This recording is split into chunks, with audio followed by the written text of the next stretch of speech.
Assalamu alaikum wa rahmatullah. Today, inshallah, we were gonna discuss a new lesson from Mega Goal 6 in second semester with me and teacher Samia. Let's begin. Our lesson today is complete about the previous one from expansion 1 to 3. Okay, at first we have some introduction we should follow it before every lesson. Number one, the purpose of these tips to give a comprehensive review from the first unit to the third unit. Number two, we will improve your memory about the previous grammar, vocabulary, reading, and writing. Number three, this is the important one. Make sure to open the book on the required pages and follow the instructions carefully in order to facilitate understanding and answer. Okay, let's begin by our objectives today. Our objectives today have 4 points. Number one, we should discuss the past models have a different form when we talking about the past. This is the first point. And number two, such that and so that, and the purpose of it and how we can apply it with the question. Number three, past progressive. What do you think, or how we can apply past progressive with our sentence? What is the structure of it? What is the main purpose from using it? The last one is noun clauses. About noun clauses, pay attention that we have 4 points down of it. So number one, beginning with that. This is the first point. And the second one after verbs, and the third one after adjective, and the last point as a subject of sentence. By the end of this lesson, I hope we achieve all these objects, inshallah. Okay, the first one or the first point from our objectives is models in the past. What do you think models in the past is? So at first, when I want to answer this question, I should notice that we have models in the present. As what? We have many, much, few, little, could, should, and etc.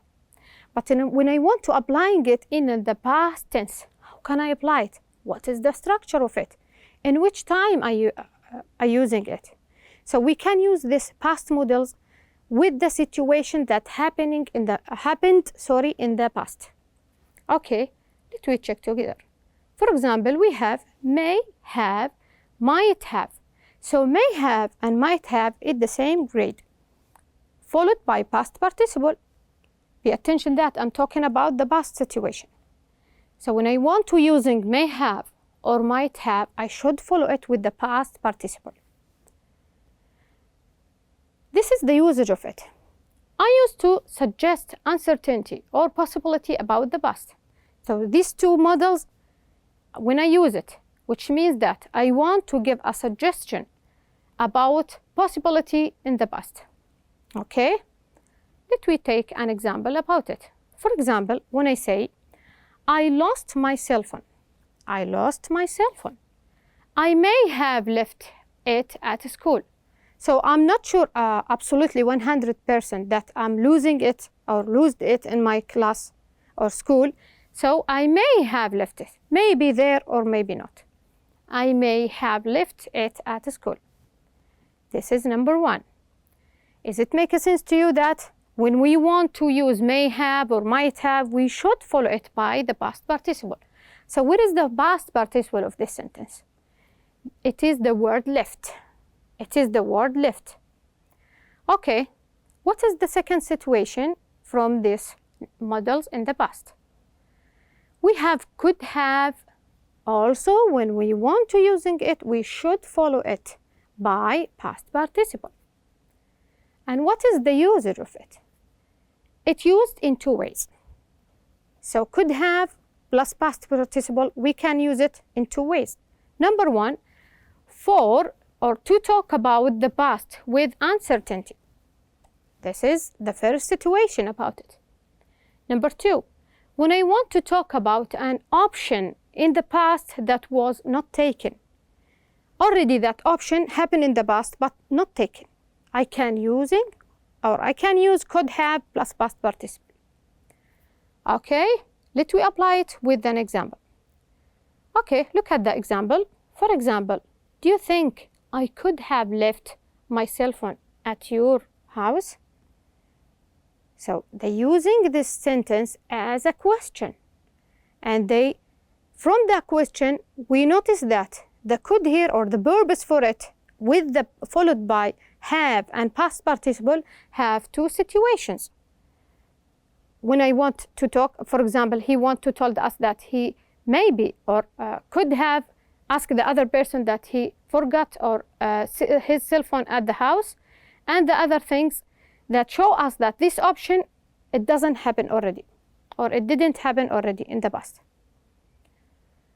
This is the second one. Let we go for the third one.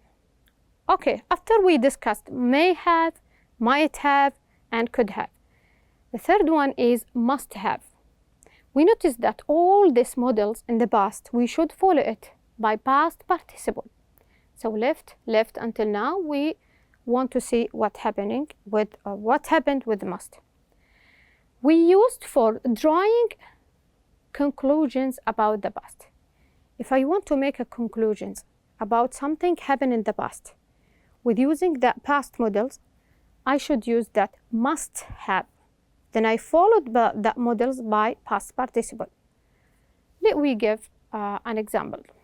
For example, I got lost on the way here. I must have taken a wrong turn somewhere. So from here, he wants to analyze that.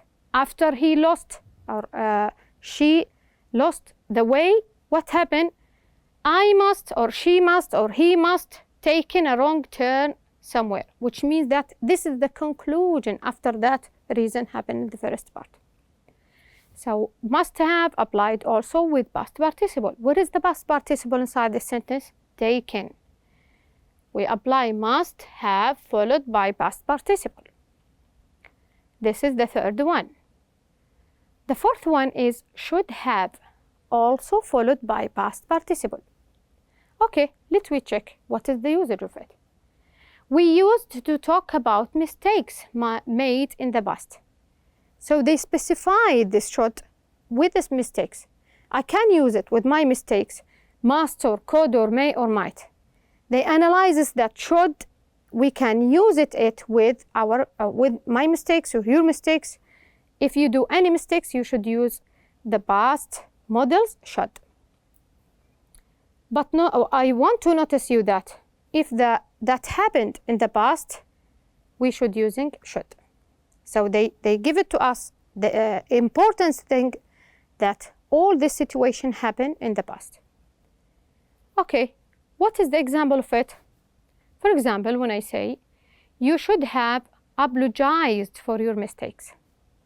So, should have, then followed by past participle. Should have apologized for your mistake. This is the fourth one. Okay, the last point for our models in the past is was or were supposed to. This is a different situation about this fourth before. They told us that when we want to use was or were supposed to, we should follow it by the base verb, not past participle, the base verb. What they mean base verb? Base verb, which means that the infinitive of the verb, which come in without any addition in the it, in the present tense.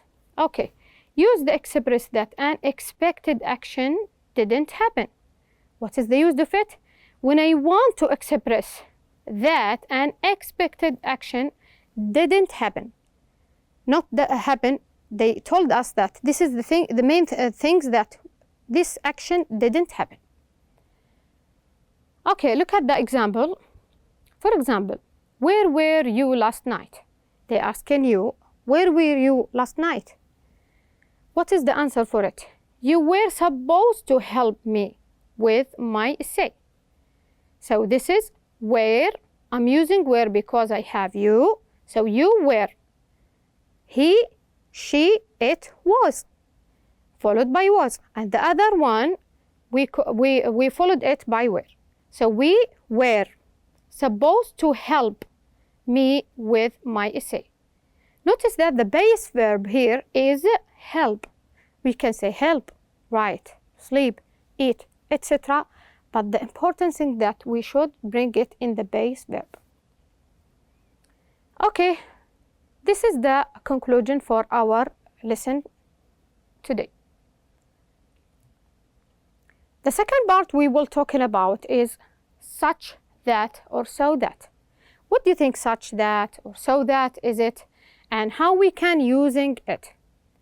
Such and so make the meaning of an adjective or adverb stronger. So if I want to use so individually or such individually, which means that I make the adjective inside the sentence is stronger, okay? But I want to applying it in the past. How can I apply it? So such, that, and so that are used to show the cause and effect. When I want to applying it with the something happened in the past, I should follow it by that, okay? Which means that they divide the sentence for cause and effect. Not as the previous one in the present tense, they give it, or they make it the adjective strong. No. Now in the past situation, make our sentence cause and effect. Okay, let we check together. This is the structure of it. Such plus adjective plus noun plus that. So such, we should follow it by adjective, then noun plus that. I think if you want more review or full review as is necessary, you can return to your book. Okay, the second situation with so. So plus adjective or adverb. So with so I can use an adjective or adverb, and I followed it by that. The third one is so followed by many or few. So if I want to use many or few plus plural count noun. So they told us that we should bring a count noun with many and few. And after that we followed it by that. The fourth one is so with much and little. What do you think much and little is? We're using it with uncountable noun. So plus much, or sorry, so much, little. We can choose one of them, much or little. And uncount noun, then plus that. If you notice that all of them, they follow the process, but except what? So we can use it with adjective or adverb, and they divide it or analyze it with some of the adjective down. Okay, I want to note you that is as frequently left out in casual speech. What they mean by that? If I have, or if I make the sentence with so that, and for example, such that, if I want to speak, I'm using the sentence in a speech only. I should omit that, okay? Look at the example. The book was so popular. I can omit that. It is sold out within a week. So it doesn't change the meaning for the sentence. So when I just want to speech, not in write, on speech, okay? The book was so popular. It sold out within a week. But if I want to applying it in a write or in a writing, what I should do? I should add that, which means that I join these two sentences as a cause and effect. Does it make sense, inshallah? Okay, now we will transfer for the second question, or the second point for our objectives today. Past progressive. What do you think past progressive is and how we can using it? Okay, I want to notice you that the past progressive is absolutely different about the models or the past models that we mentioned it already. So the past progressive, we use it be and present participle to describe a long action that is interrupted by a short action. So if we have a long action in our sentence, we should and we want to interrupted by another action, we should apply that past progressive. what is the structure of it? The structure of it, be plus present participle. Okay, look at the example. For example, as Faisal was walking down in Riyadh Street, comma, a cat fell down from a fourth story window. Okay, so what do you think is it? As Faisal was walking down in Riyadh is the long action. And what is the short action? That a cat fell from a fourth story window. So we apply the past progressive inside the sentence and we interrupted the long one by a short action. Okay, they told us that we can use, or we also using it in the other situation. If we want to describe what was happening at a specific time in the past, we can using past progressive, be plus present participle. Number 2, we can use it with always to describe a repeated action. So if they want from me to repeat the action again and again, I should use past progressive, which means that inside be plus present progressive. Be plus present participle. Number 3, to describe two actions that were happening in the same time. So if I want to describe two things happen in the same time, I should apply this past progressive with it, which means that I should put be plus present progressive. What is the present progressive, the present participle in this slide is that we will bring the verb with ing after we put be already. Okay, now we will transfer for the last slide for our lesson today is the noun clauses. Let me give you some notice about the noun clauses. Noun clauses, as what we talking before again and again, that a dependent clause have a specific situation. So I can't use it in any time with any situation. We have some situation and some points and some kinds of a noun clause. We should follow it when we want to use a noun clause. For example, we have a fourth situation or a 4-point or the fourth things that belong to noun clause. Number 1, when I want to using it inside the sentence and I want to join two sentences together, I should apply this noun tense or noun clause beginning with that. How can I apply that one? Look at this sentence. I think that beauty is about what is on side of a person. From the example, we notice that we use it to make a statement with another statement. So I think is a statement, depend, and beauty is about what is on the inside of a person is the another one. How can I join these two statements? By using a noun clause, by that. Number 2, after verbs, a noun can follow certain verbs. So they told us that this noun can follow by a certain verbs. What was mentioned in your book, page 36. Let us take one example about it. Do you think beauty products make someone or some people look better? How can I join these two statements? Or why I'm using that one? Because I want to bring a noun after certain verbs. So do you think that beauty products make someone or some people look better? We apply already that a noun can follow certain verbs in this sentence. Number 3, after adjective, a noun clause often follows by what? Be a certain adjective. So in this situation exactly, we can't use all of the adjectives that we have. No, they told us that a certain adjectives, we can use it when we want to prepare or make a sentence on noun clause. All of that certain adjective, we mentioned it in your book also.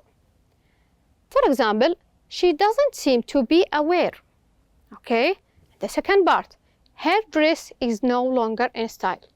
So how can I apply this noun clause, I bring be, then I bring the adjective from that certain adjective they give it to us, aware. So to be aware. Then I put this conjunction that to join these two statements together. She doesn't seem to be aware that her dress is no longer in style. Number 4. As a subject of sentence, this sentence usually began with it. So they told us, when I want to apply this noun clause as a subject in my statement or in your statement, what do you think so to do? We usually begin with it. Okay? Look at, and they told us also, common expression that began sentence with the noun clause as the subject on your book, page 36. So there is a certain subject, they fit with the noun clauses. Okay, look at the example down. It is surprising that toothbrushes only became common in the 20th century. So what do you think is it? We're using a noun as a subject. It is surprising that toothbrushes only became. And what we do also, we join these two statements by that. So it is surprising that what they mean by as a subject in the sentence, then we complete the other half of part, the statements by joining or conjunctions that toothbrushes only became common in the 20th century. Okay, by the end of this lesson, I would be thanks you for joining for my class, and thank you so much.